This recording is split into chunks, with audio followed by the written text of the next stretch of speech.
আসসালামু আলাইকুম। আশা করি সবাই ভালো আছেন। আপনাদের দোয়ায় আমিও ভালো আছি।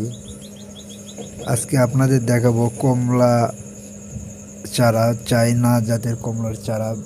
তো আমার এই বাগানের পাশাপাশি চায়না জাতের কমলার চারাগুলো কেমন হয়েছে, আর কিছু চারা আমি বিক্রি করতেছি। তো আপনাদের চায়না কমলার কিছু স্মৃতি দেখাই।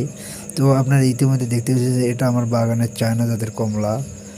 তো আমার এই পাশে দেখেন চায়না জাতের কমলার চারা যথেষ্ট পরিমাণ আছে।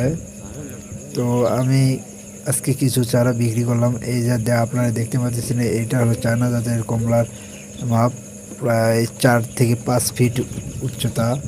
আবার ছোটও আছে, 2 থেকে 2.5 ফিট, 1 থেকে 1.5 ফিট, বিভিন্ন সাইজের আছে। তো আপনারা চাইলে নিতে পারেন চায়না মিষ্টি জাতের কমলা। পাশাপাশি আপনারা দেখতে পাচ্ছেন থাই 5 জাতের পেয়ারা চারাও নিতে পারেন। তো যাদের লাগবে তারা অবশ্যই যোগাযোগ করবেন। আল্লাহ হাফেজ।